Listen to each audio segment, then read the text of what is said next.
እየቻለው ነው ኖረው የማየውም የምሰማው ክብሬ ይነካኛል። ሰላም ፋሚሊ እንዴት ናችሁ? እንግዲህ ሙዚቃውን ጋብያችኋለሁ ከመዳም ቅመም ነው። በጣም ደስ የሚል ነጠላ አልበም ልናወጣ ነው እኛ የመዳም ቅመሞች።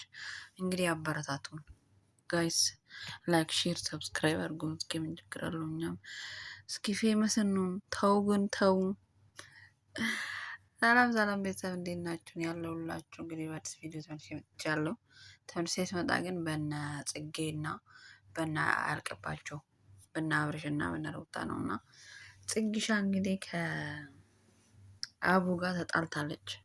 ምክንያቱም ተጣላችሁ ደግሞ እንግዲህ ጆ መቶ ፍቅረኛ የነበረች ይላል። እንግዲህ ጽጌሻ እኔ ትመቸኛለች የአራዳ ልጅ እና ምክንያቱም ዛሬ አይደለም ማቃሳን ገና ወደ 10 ምናምን አመት ነው ጻቃት እና እዚህ ቪዲዮ ላይ በቃ የሆነ ጊዜ ያናውጡታል፣ የሆነ ጊዜ ደግሞ ይጠፋሉ።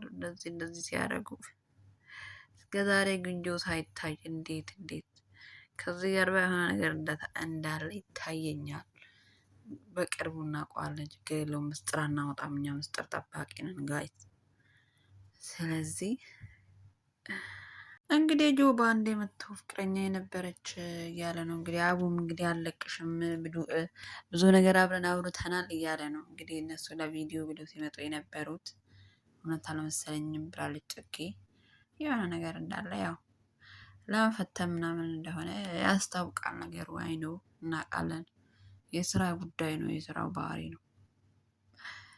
እና ፋሚሊ እንግዲህ ጽጌሻ እዚህ ጋር አሁን በትንሽነቷ በስንት አመት ጊዜ ነው እንግዲህ ፎቶ የተነሱትና በጣም የሚገርሙት አንድ ላይ ያምራሉ። ደግሞ ከአይን ያወጣቸው ትብትብ ብለናል እንግዲህ።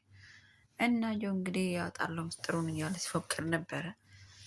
እንደዛውም እንግዲህ ዛሬ አቡን ጠርተውት እሷ ከኔ ጋር ነው የምትሆነው እኔ መርጣለች ብሏል። እንግዲህ በግድም ቢሆን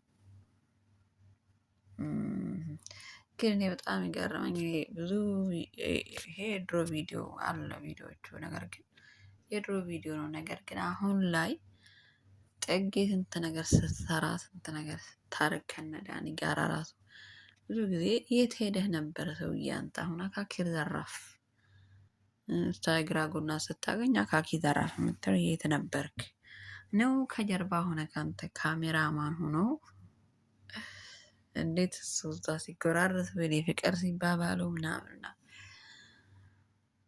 ያችን ጭራቅ ለካ ያመጣህብን አንተ ነህ።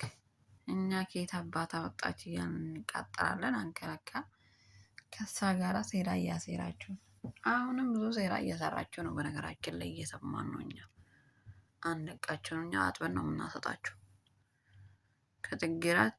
ከጽጌራስ ትወርዳላችሁ ብለናል።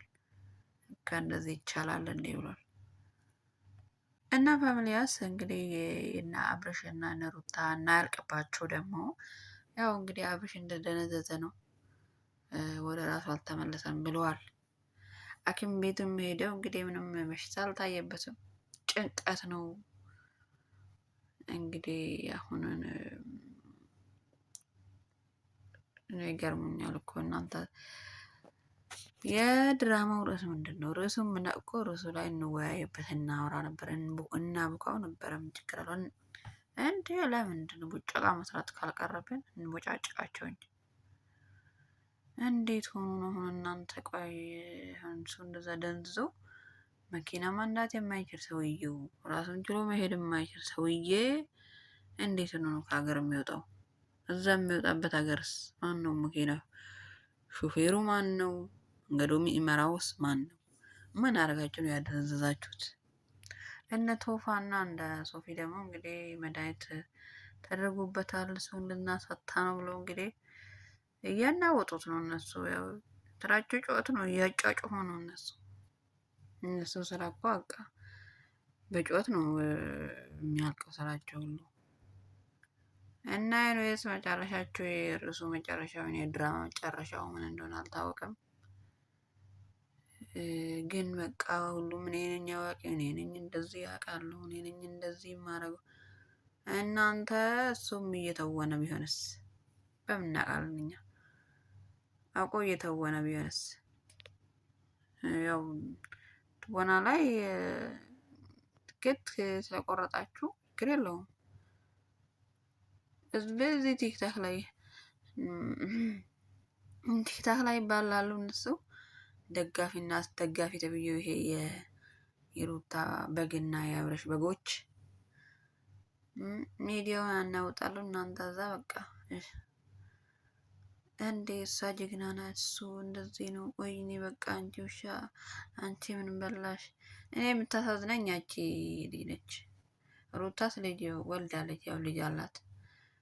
ያቺ ሄርሜላ ታሳዝኛለሽ። እኔ ቁጭ ብድግ የምትይ ነገር በቃ መሄድ የለመደ ሰውዬ ሲጀምር መሄድ የለመደ ወንድ ስራው መሄድ ነው፣ መቀመጥ አያውቅም። በየሄድበት ነው የሚያስወልደው። ስለዚህ ድሮም ያልተቋጨ ነገር ውስጥ ነው የገባሽ። ዘንድሮ ምንም አይቋጭልሽም። ከምሬን ነው ላንቺ። አንቺ ዝም ብለሽ አርፈሽ ሌላ ህይወት ብትጀምሪ ነው የሚሻልሽ ከምትሰቃይ። መከራሽን አይሽ እኮ ጋይስ፣ ከምር በጣም ነው የሚያስጠላው። እኔ የምትሰሩት ስራ የሆነ ሰው እኮ የሆነ አስተማሪ ነገር የሆነ ነገር ሰው ትምህርት የሚወስድበት ሰው ስላየ ብቻ እይታ ስላላችሁ ብቻ በቃ ሰው ላይ መቀለድ፣ ሰው ላይ ማሾፍ ምናምን መታችሁ ድራማ መስራት ምናምን አስፈላጊ ነው? እውነት መስሎ እናንተን የሚያይ ሰው አለ እኮ። እውነት መስሎ ለቀቀ ላልተለቀቀ ቪዲዮ ብሎ የሚከታተላችሁ ሰው አለ። ለእናንተ ብሎ የሚታመም ሰው ሁላ አለ። ነገር ግን ከምንም ስለማትቆጥሩ ሰው አየ አላየ ማሰብ ማላሰብ አይደው ከር ስለምትሉ እዛ ይመስለኛል ፈጣሪም እንደዚህ የሚያደርጋቸው እናንተን ጋይስ ጥሩ አይደለም ፌር